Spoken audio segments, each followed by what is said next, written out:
right, welcome back. Well, we have a 20 frame animation here, but here's how it looks. Spacebar. Everything dissolves and flies in just like we want it, but the word Greenville University is in black against a green background, and quite frankly, that doesn't give us enough contrast. So I'm going to do something with effects and presets. Okay, so remember, over here under character, we said there were panels under the panels. Libraries, characters, and effects and presets were grouped together. We've got a lot of stuff in here that we're going to play with. So there's animation presets, audio presets, color correction, distort, generate, immersive video, keying, matte, noise and grain, etc., etc. We're going to use one in the perspective area. And we're going to use one that I hate from the very, very bottom of my heart. It's called a drop shadow. All right, drop shadows are out. Drop shadows suck.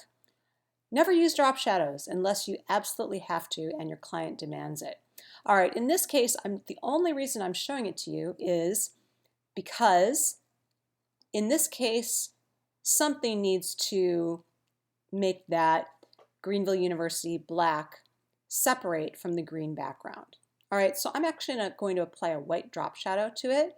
If I had more time and I were smarter, I would go into Photoshop and change the word Greenville University to white, and that way I wouldn't have this problem and I wouldn't need to use a drop shadow and I wouldn't be a suck-ass designer. However, we're going to use a drop shadow. All right, and I'm going to get over it. Now, here we have two drop shadow effects right here. There's the 32-bit drop shadow, which is high quality.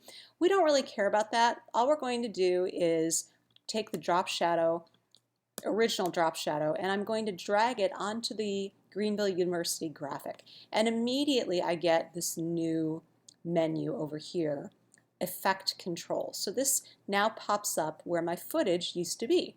And so the shadow color here is black. We're going to click on that black and we're going to make it white.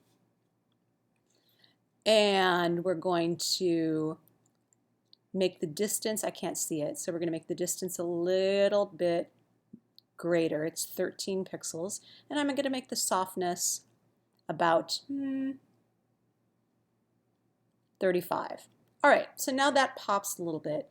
I don't like the white. I'm going to make it a light gray. Actually, to tell you the truth, drop shadows, remember, they've been out for quite a while. They keep popping back in every so often, but they are still a bit within the forbidden zone. So I'm doing this to show you how effects and presets work.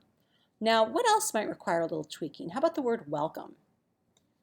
So let's do that to the word welcome as well. Same deal. Click right on top of the word welcome. So I'm going to up my distance from 5 to, I like around 12, and the softness I'm going to pump up to about 6, and that looks okay to me. All right, so now here's our animation, and that's how to use effects and presets. Now there are many, many other presets that we can use in After Effects. Let's move up a little bit in the Effects and Presets panel here. So we have, now this is where things really get interesting. We have animation presets. Backgrounds, behaviors, image, creative, special effects, shapes, sound effects. We have one called text. Okay, so let's say I want this text to animate in. So I can have it animate in any way I want. I could have it fade up, I could have it fly in, I could have it fly in with a twist. In fact, we could make this really ugly if we wanted to. But I am going to do the typewriter effect on this so it comes in by character. So you can have more than one effect.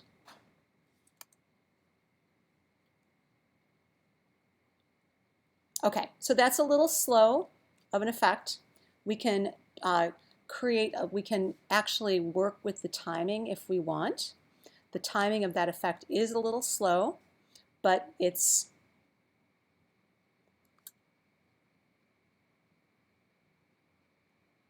we're going to work with it for now.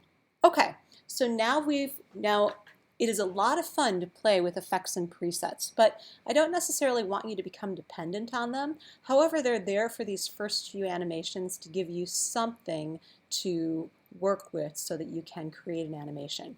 So now what I'd like you to do is use these principles that we've just worked on for the past 3 video lectures to create your own little video bump. It doesn't have to be for Greenville University. We're going to do it in class. It's just for you. So I want you to you could use a graphic, you can use a logo, you can use a piece of video if you want. The only requirements is that we don't want it any more than 1 minute. All right, go. Thanks for watching. Bye-bye.